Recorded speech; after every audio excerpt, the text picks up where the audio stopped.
નમસ્કાર બાળકો. ધોરણ 10 વિજ્ઞાન પ્રકરણ 5 તત્વોનું આવર્તનીય વર્ગીકરણના ભાગ 2માં આપ સૌનું હાર્દિક સ્વાગત છે. વિદ્યાર્થી મિત્રો, આગળના વિડીયોની અંદર આપણે જોઈ ગયા છીએ કે તત્વોનું વર્ગીકરણ આપણે શા માટે જરૂરી છે. તત્વોના વર્ગીકરણમાં આપણે આગળના વિડીયોની અંદર ડોબરેનરની ત્રિપુટીનો નિયમ અને ન્યુલેન્ડના અષ્ટકના નિયમની વાત કરી ગયા છીએ. ન્યુલેન્ડે પોતાના વર્ગીકરણમાં સંગીતના 7 સુરોની માફક તત્વોની ગોઠવણી કરવાનો પ્રયાસ કરેલો છે. આ પ્રયત્નને આગળ ધપાવતા એનાથી વધુ કંઈક સારું કરવાની ગિલછામાં મેન્ડેલીફનું યોગદાન સૌથી વધુ મહત્વપૂર્ણ છે. મેન્ડેલીફે એમના સમયમાં જાણીતા 63 તત્વો દ્વારા વર્ગીકરણ આપવાનો પ્રયાસ કરેલો. તો આવો આજના વિડીયોની અંદર આપણે ભણીએ મેન્ડેલીફનું આવર્ત કોષ્ટક. મિત્રો, મેન્ડેલીફનું આવર્ત કોષ્ટક રચવાનો મુખ્ય શ્રેય રશિયન રસાયણશાસ્ત્રી ઇવાનોવિચ મેન્ડેલીફને ફાળે જાય છે. મેન્ડેલીફના નામ ઉપરથી જ આ આવર્ત કોષ્ટકને મેન્ડેલીફનું આવર્ત કોષ્ટક તરીકે ઓળખવામાં આવે છે. તત્વોના આવર્ત કોષ્ટકના પ્રારંભિક વિકાસમાં મેન્ડેલીફનું યોગદાન મહત્વનું રહ્યું છે. મેન્ડેલીફે તત્વોને મૂળભૂત ગુણધર્મો, પરમાણુવીય દળ અને રાસાયણિક ગુણધર્મોમાં સામ્યતાના આધારે ગોઠવવાનો પ્રયાસ કરેલો છે. મેન્ડેલીફના આવર્ત કોષ્ટકમાં તત્વોને પરમાણુવીય દળના ચડતા ક્રમમાં ગોઠવવા માટે પ્રયાસ કરેલો છે. જે વાત આપણે સદાય યાદ રાખવાની છે. મેન્ડેલીફે પોતાના આવર્ત કોષ્ટકમાં તે સમયે જાણીતા 63 તત્વોનો સમાવેશ કરેલો છે. એટલે મિત્રો, આ વાત આપણે ખાસ યાદ રાખીશું કે મેન્ડેલીફના આવર્ત કોષ્ટકમાં 63 તત્વોનો સમાવેશ થયેલો છે.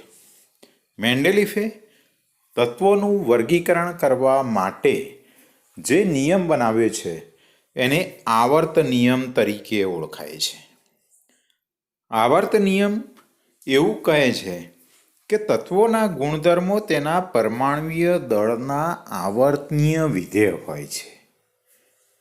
તત્વોના ગુણધર્મો તેના પરમાણુવીય દળના આવર્તનીય વિધેય હોય છે. એનો મતલબ એમ થયો મિત્રો કે જે પણ તત્વોની ગોઠવણી કરવામાં આવે છે એ ગોઠવણી એના પરમાણુવીય દળના આધારે ગોઠવણી કરવામાં આવે છે.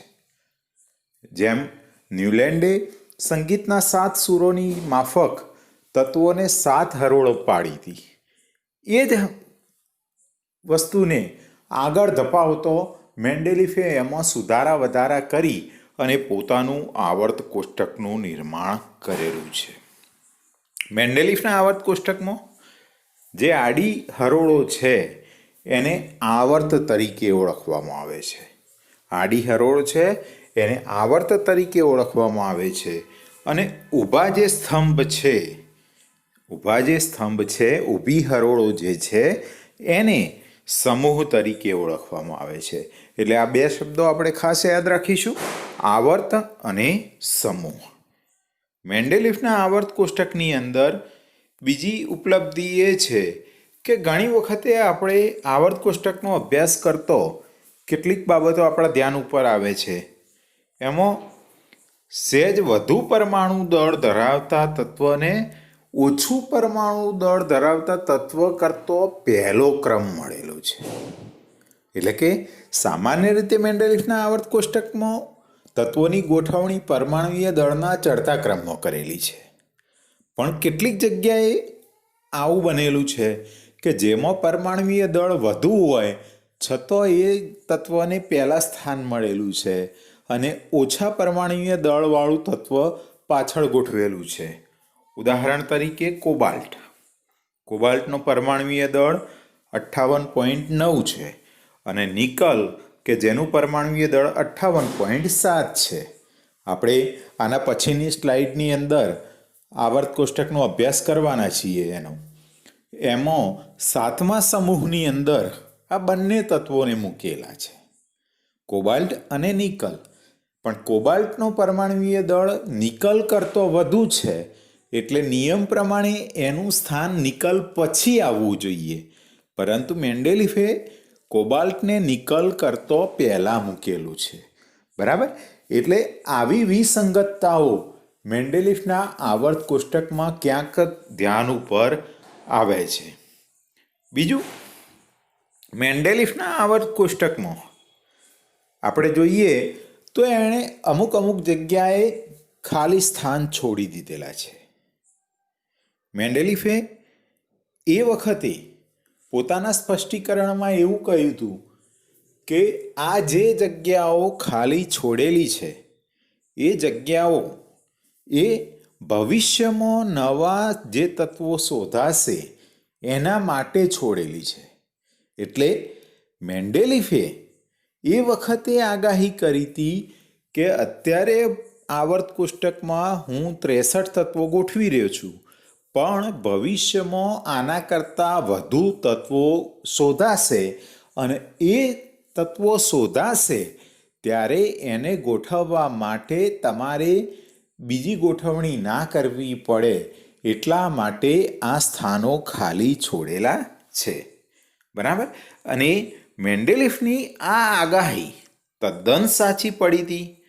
કારણ કે આપણે ખબર છે કે મેન્ડેલિફના આવર્ત કોષ્ટકમાં 63 તત્વો હતા, જ્યારે અત્યારે આધુનિક આવર્ત કોષ્ટકમાં 118 તત્વો છે. બરાબર? એનો મતલબ એમ થયો કે મેન્ડેલિફે જે આગાહી કરી હતી એ પ્રમાણે પાછળથી જે પણ નવા તત્વો શોધાયા, તો એ નવા તત્વો જે શોધાયા એના માટે કોઈ સ્થાનમાં ફેરબદલ કરવો પડ્યો નથી અને સ્થાનમાં ફેરબદલ કર્યા વગર એ તત્વોને સમાવેશ કરી શકે છે. બીજું, મેન્ડેલિફે જે નવા તત્વો શોધાયા એ નવા તત્વોના નામકરણ માટેની પણ ફોર્મ્યુલા આપી હતી કે જે નવું તત્વ શોધાય એ તત્વના એ જે સમૂહમાં એના પહેલાંનું જે તત્વ હોય, એ જ સમૂહમાં એના પહેલાંનું જે તત્વ હોય એ તત્વના નામની આગળ સંસ્કૃત પૂર્વક એકા લગાવવામાં આવે છે. બરાબર? અને એ આધારે એનું નામકરણ થાય છે.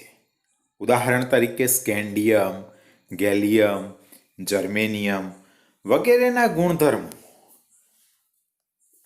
એને મળતા આવતા હતા. એટલે સ્કેન્ડિયમના જેવું તત્વ હતું એને એકા બોરોન, ગેલિયમ તો એને એકા એલ્યુમિનિયમ, જર્મેનિયમ તો એકા સિલિકોન, કારણ કે એ સિલિકોનની નીચેનું તત્વ એનું સ્થાન હતું. એટલે સિલિકોનના આધારે એના નામની આગળ એકા શબ્દ વાપર્યો. બરાબર? એટલે આ રીતે મેન્ડેલિફે નવા શોધાનાર તત્વોના નામકરણ માટેની પણ ફોર્મ્યુલા પહેલાંથી જ આપી દીધી હતી અને એ પ્રમાણે એનું નામકરણ કરવાનું રહેતું હતું. બીજું મિત્રો, જેમ આપણે વાત કરી તેમ કે મેન્ડેલિફના આવર્ત કોષ્ટક શોધાયા પછી નિષ્ક્રિય વાયુઓ, હવે નિષ્ક્રિય વાયુઓ એટલે હિલિયમ, નિયોન, આર્ગોન વગેરે, આ વાયુઓની શોધ પાછળથી થઈ હતી. મેન્ડેલિફની શોધ વખતે એ વાયુઓ અસ્તિત્વમાં નહોતા, કારણ કે એ નિષ્ક્રિય વાયુ હતા. સૌ પહેલાં આપણે આપણો ખ્યાલ ક્લિયર કરીએ કે આપણે એને નિષ્ક્રિય વાયુ શા માટે કહીએ છીએ.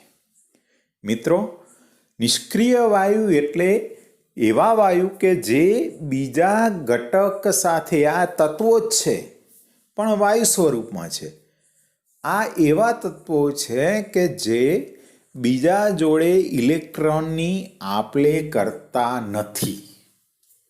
ઇલેક્ટ્રોનની આપ-લે કરતા નથી એટલે એ કોઈ પણ તત્વની સાથે સંયોજાતા નથી. કારણ કે એમના ઇલેક્ટ્રોનની કક્ષાઓ સંપૂર્ણ ભરેલી છે. એમની બાહ્ય કક્ષામાં કોઈ ઇલેક્ટ્રોન ખૂટતો નથી કે કોઈ ઇલેક્ટ્રોન વધારાનો નથી. એટલે એ કોઈને ઇલેક્ટ્રોન આપતા નથી કે કોઈની પાસેથી ઇલેક્ટ્રોન મેળવતા નથી. અને એટલા માટે આ તત્વોને રાસાયણિક રીતે નિષ્ક્રિય તત્વો તરીકે ઓળખવામાં આવે છે. મેન્ડેલિફના આવર્ત કોષ્ટકની સૌથી મોટી વિશેષતા એ કે જ્યારે આ તત્વોની શોધ થઈ એટલે મેન્ડેલિફે આવર્ત કોષ્ટકની ગોઠવણીને ડિસ્ટર્બ કર્યા વગર એ બધા જ તત્વોને પરમાણુવીય દળના ચડતા ક્રમમાં એક જ સમૂહમાં ગોઠવી દીધા. એટલે પહેલું તત્વ હિલિયમ છે, નિયોન, આર્ગોન, ક્રિપ્ટોન, રેડોન, ઝીનોન, બરાબર. અને આ બધા જ તત્વોનો એક સમૂહ બનાવી દીધો જેને શૂન્ય સમૂહ તરીકે ઓળખાય છે. અને આ શૂન્ય સમૂહને આવર્ત કોષ્ટકમાં સૌથી પહેલા અથવા તો સૌથી છેલ્લે લખવામાં આવે છે કે જેથી કરીને મેન્ડેલિફના આવર્ત કોષ્ટકમાં રહેલી ગોઠવણીને કોઈ પણ પ્રકારે ડિસ્ટર્બ થાય નહીં. તો મિત્રો, આ પરીક્ષાની દ્રષ્ટિએ ખૂબ જ અગત્યનો મુદ્દો હતો મેન્ડેલિફના આવર્ત કોષ્ટકની ઉપલબ્ધિઓ. હવે આપણે જોઈએ મેન્ડેલિફનું આવર્ત કોષ્ટક. મિત્રો, મેન્ડેલિફના આવર્ત કોષ્ટક ઉપર આપણે નજર નાખીએ એટલે સૌથી પહેલો ઊભા જે હરોળો છે જેને આપણે સ્તંભ તરીકે ઓળખીએ છીએ, તમે જોશો તો પહેલું જ શૂન્ય લખેલી છે. પછી 1થી શરૂઆત થાય છે. 1, 2, 3, 4, 5, 6, 7 ને 8 એમ 8 સમૂહોમાં વર્ગીકૃત કરેલે છે. આડી જે હરોળો છે જેને આવર્ત તરીકે ઓળખાય છે. એટલે અહીંયા 6 આવર્તની અંદર અને ઉપર હાઇડ્રોજન એટલે કે કુલ 7 આવર્તમાં વિભાજિત થયેલું છે. મિત્રો, તમે જોશો કે 0 એટલે કે શૂન્ય સમૂહના તત્વો જે અલગથી શરૂઆતમાં જ લખી દીધેલા છે અને એટલે એને શૂન્ય સમૂહ તરીકે ઓળખવામાં આવે છે. 8મા સમૂહની અંદર આપણે અગાઉ વાત કરી એમ કોબાલ્ટ અને નિકલની ગોઠવણી દર્શાવેલી છે જે આપણે જોઈ શકીએ છીએ, બરાબર.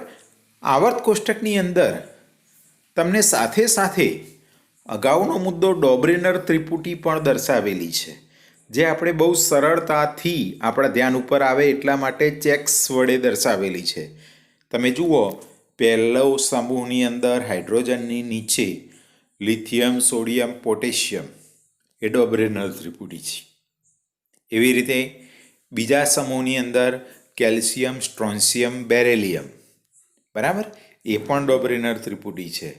એવી રીતે છઠ્ઠા સમૂહમાં તમે જુઓ સલ્ફર, સેલેનિયમ, ટેલુરિયમ, બરાબર. એવી રીતે 7મા સમૂહમાં ક્લોરિન, બ્રોમિન, આયોડિન. તો આ બધી ડોબ્રેનર ત્રિપુટી છે અને જોડે જોડે આપણે યાદ રાખી શકીએ એટલે એને અલગ નિશાની વડે દર્શાવેલી છે. તો મિત્રો, અહીંયા આ આવર્ત કોષ્ટક વારંવાર આપણે જો નજર સમક્ષ આવે તો આપણે સરળતાથી એને યાદ રાખી શકીએ. એમાંથી ડોબ્રેનર ત્રિપુટીની ગોઠવણી આપણે સમજી શકીએ, બરાબર. જે પ્લેન કલરથી દર્શાવેલા છે એવા તત્વો કે જે નોન ટુ મેન્ડેલિવ એટલે કે મેન્ડેલિવને શોધ કરી હતી એવા તત્વો છે.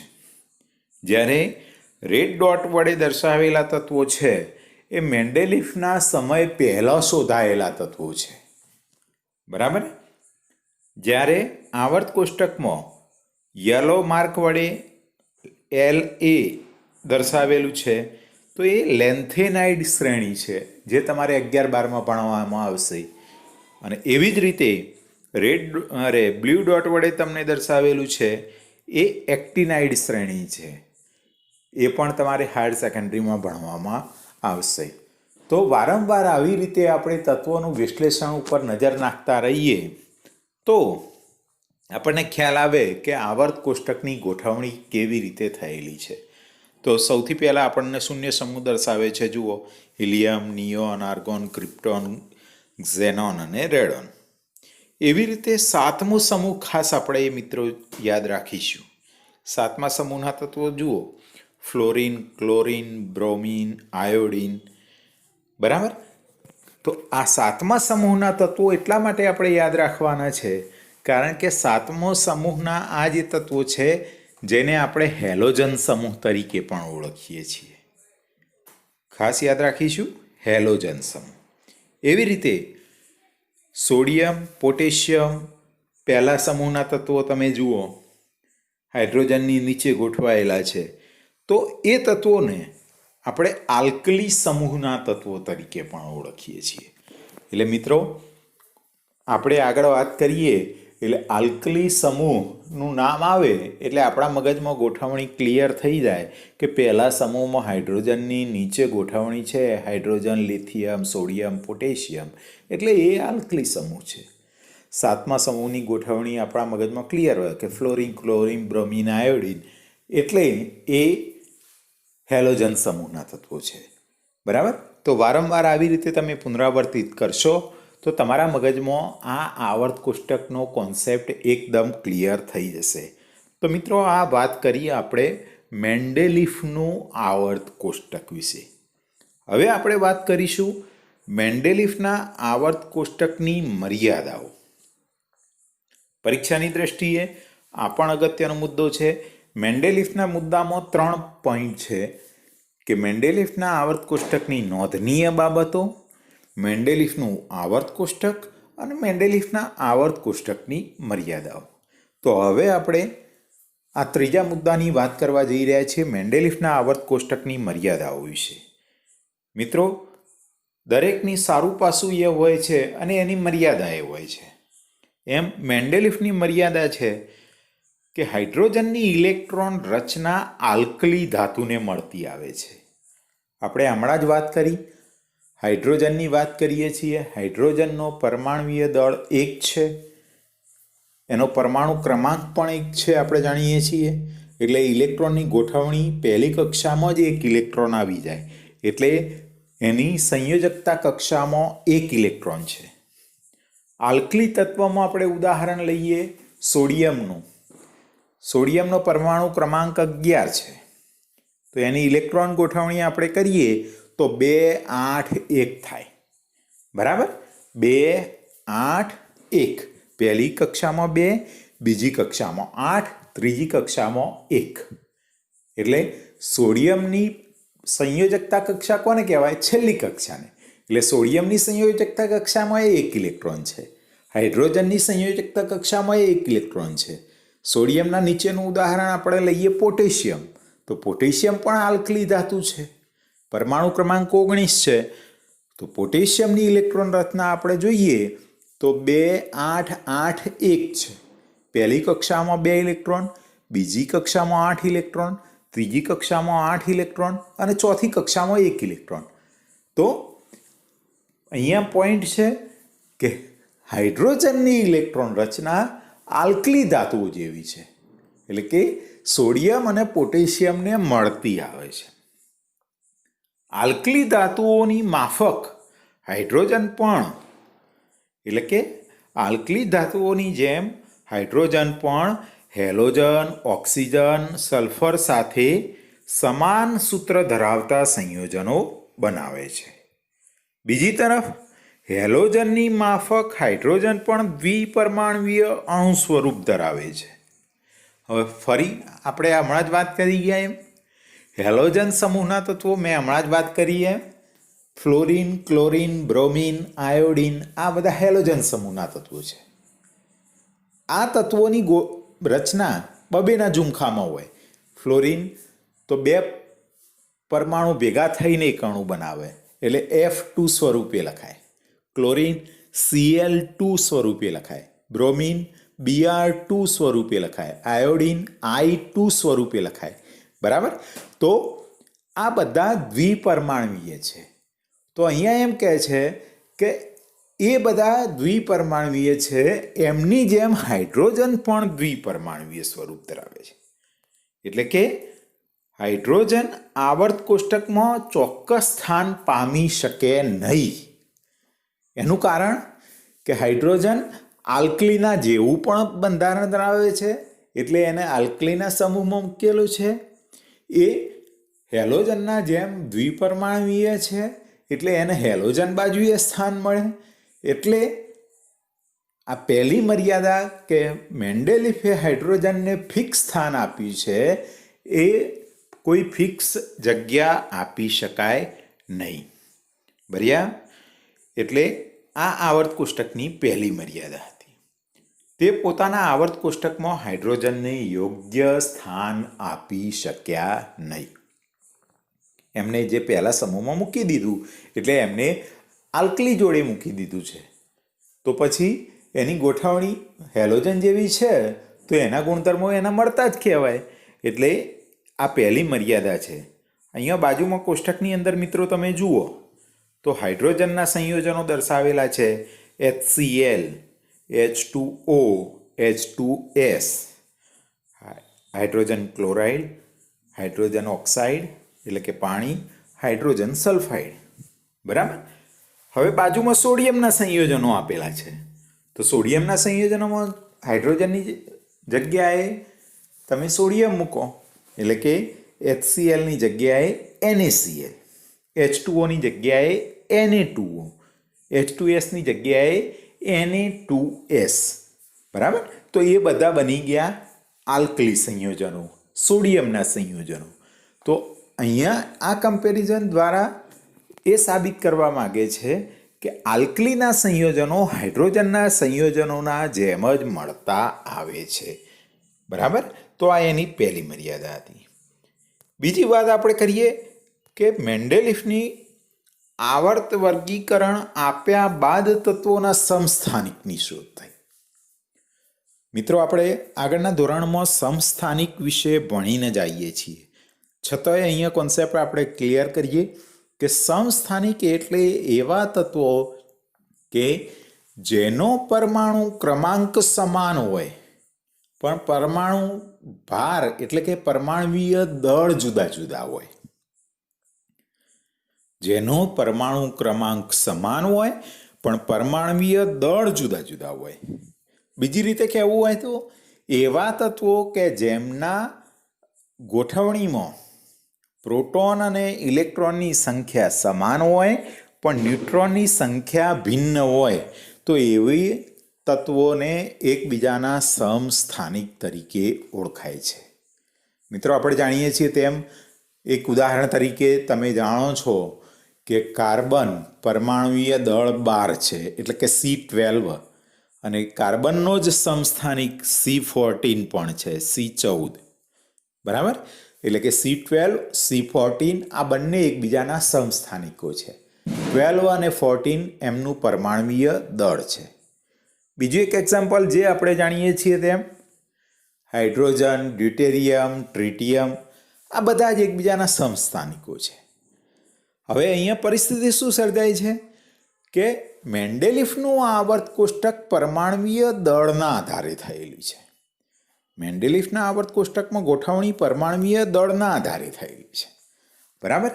એટલે ગોઠવણી જો પરમાણુવીય દળના આધારે કરવા જઈએ તો બધા જ સમસ્થાનિકો જુદા જુદી જગ્યાએ મુકાય. બરાબર?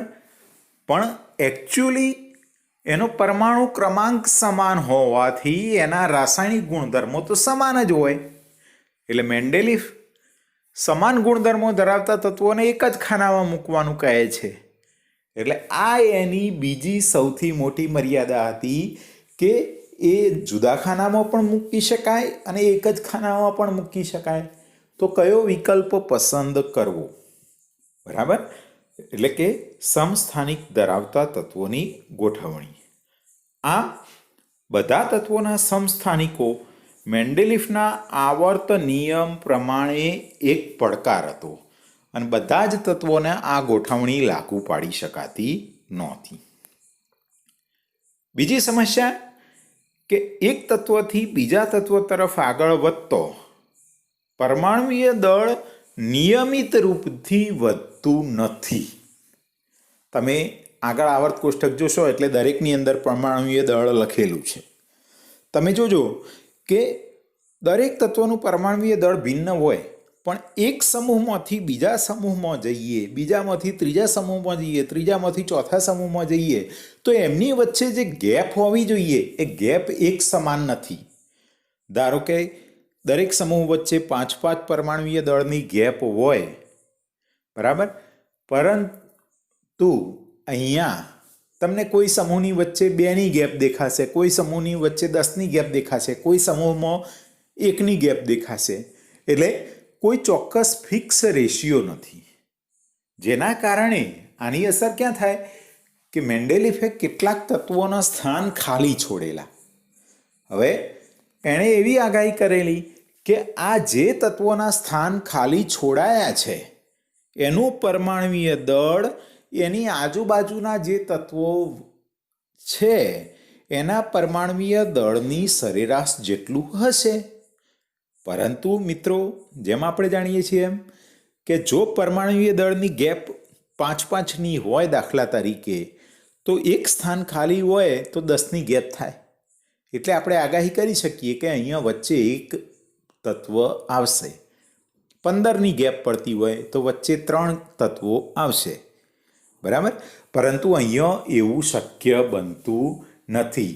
એટલે જેના કારણે ભવિષ્યમાં જે તત્વો શોધાશે એમાં એ નક્કી કરવું મુશ્કેલ બની જશે કે આ ગેપની અંદર એક તત્વ આવશે, 2 તત્વો આવશે, કેટલા તત્વો આવશે, અને એ તત્વનું પરમાણુય દળ કેટલું હશે એ ચોક્કસપણે સીધું કહી શકાશે નહીં. એટલે આ પણ એક મેન્ડેલિફની મર્યાદા છે, બરાબર મિત્રો. તો આશા રાખું છું કે તમને આજનો આ વિડીયો ખૂબ જ પસંદ આવ્યો હશે. મેં સરળ રીતે તમને સમજાવવા માટે પ્રયત્ન કરેલો છે. વારંવાર વિડીયો જોશો તો અઘરા મુદ્દાઓ પણ તમારા ધ્યાન ઉપર આવી જશે અને તમે સરળતાથી સમજી શકશો. તો મિત્રો, ફરી મળીશું નવા વિડીયોમાં નવા મુદ્દા સાથે. ત્યાં સુધી રજા આપશો. Good bye.